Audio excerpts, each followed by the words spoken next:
Olá pessoal do 8º ano da Rede Municipal de Ensino de Picos, tudo bem com vocês? Aqui quem fala é o professor Rubens Leal da disciplina de História.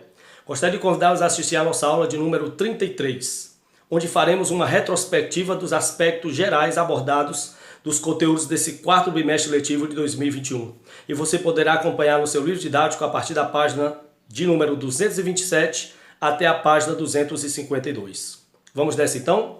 Então, pessoal, o primeiro conteúdo abordado nesse quarto bimestre letivo foi a Revolução Industrial. Na verdade, a segunda Revolução Industrial, que começou em meados do século XIX e foi até a metade do século XX. E que tem como grandes características iniciais o fato da expansão industrial além da Inglaterra, o seu país de origem, para várias partes do mundo. As fábricas chegaram aos demais países europeus, ao Japão, aos Estados Unidos e até ao Brasil. E essa expansão industrial ocorreu com as empresas multinacionais ou transnacionais, que eram empresas surgidas em países potências econômicas que instalaram filiais em várias partes do mundo e algumas delas existem até hoje. Também na segunda Revolução Industrial houve uma mudança paulatina nas fontes energéticas. Aos poucos o carvão mineral, que predominava na primeira Revolução Industrial, foi cedendo lugar ao petróleo e à eletricidade. Houve também uma revolução nos transportes, com o advento dos automóveis e das aeronaves, e nas comunicações, com o surgimento do rádio, do telefone, do telégrafo e da TV. É bom lembrar também que nessa segunda revolução industrial surgiram alguns processos produtivos, como o processo Bessemer, produção do aço, processo dínamo, que transformava energia motor, energia mecânica, movimento em energia elétrica, e o processo diesel com a criação do motor a combustão. Bom lembrar também que foi a partir da segunda Revolução Industrial que teve início o imperialismo, que é o nosso segundo conteúdo do bimestre.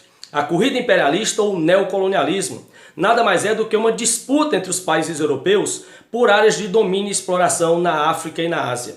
Essas áreas atuariam como economias complementares da Europa, fornecendo matérias-primas e fontes energéticas para a indústria europeia e, ao mesmo tempo, servindo como mercado consumidores dos produtos europeus. Na tentativa de justificar essa exploração na África e na Ásia, os europeus criaram duas doutrinas. O darwinismo social, afirmando que algumas civilizações se desenvolviam mais que outras, e a sociedade europeia, por ser mais civilizada, tinha, e aí entra a segunda doutrina, a missão civilizadora.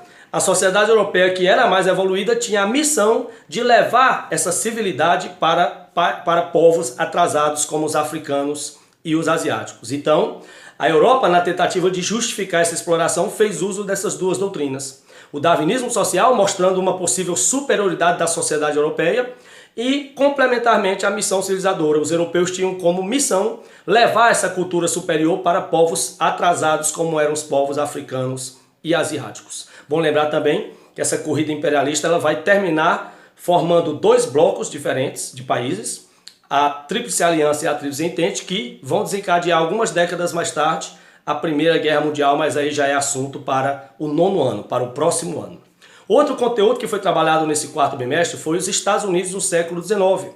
Nós sabemos que a independência dos Estados Unidos foi no final do século XVIII. Os Estados Unidos se tornaram o primeiro país da América a romper com o domínio europeu e proclamar sua liberdade. E no século XIX criou uma postura imperialista de domínio sobre o continente americano.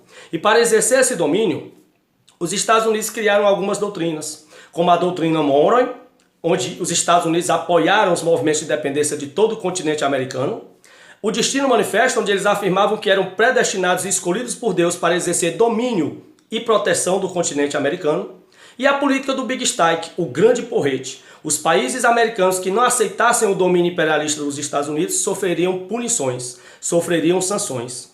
Essa postura de doutrinas para exercer domínio na América, ela também se conjugou com o processo de expansão territorial dos Estados Unidos, a conquista do Oeste, onde os Estados Unidos expandiram seus territórios para além das 13 colônias iniciais, comprando territórios como foi o caso da Flórida, que foi comprado da Espanha, a Louisiana anexado da França, o Oregon da Inglaterra e o Alasca da Rússia, ou conquistando por guerras territórios, como os Estados Unidos conquistaram do México, áreas como os atuais estados de Utah, Nevada, Arizona, Novo México, Texas e Califórnia. Esse processo é conhecido na história americana como Conquista do Oeste, é o processo de expansão territorial. E os Estados Unidos, que eram apenas 13 colônias, terminaram se configurando em 50 estados, como é atual um país dos maiores do mundo, graças a esse processo expansionista do século XIX. E por fim, ainda no século XIX, nos Estados Unidos, ocorreu a Guerra Civil Norte-Americana, ou a Guerra de Secessão. Essa guerra teve início em 1861, quando as colônias do Sul romperam com o Norte por não aceitar as determinações do então presidente eleito Abraham Lincoln. Abraham Lincoln objetivava abolir a escravidão nos Estados Unidos e promover uma política protecionista para impedir a entrada de produtos estrangeiros. Essas duas medidas desagradaram as colônias do Sul, que romperam com os Estados Unidos da América e criaram um novo país, os Estados Confederados da América, elegendo um novo presidente. Só que Abraham Lincoln não aceitou essa ruptura. Daí o termo Guerra de Secessão. Secessão significa ruptura, separação. E Abraham Lincoln, presidente do Norte, ordenou que as tropas do Norte invadissem o Sul e teve início essa Guerra Civil. A vitória em 1865 foi das colônias do Norte e o Sul foi reintegrado aos Estados Unidos de forma forçada, de forma compulsória. E aí terminava a Guerra Civil Americana, a mais longa guerra civil daquele país. Espero que tenham gostado, um forte abraço e até a próxima.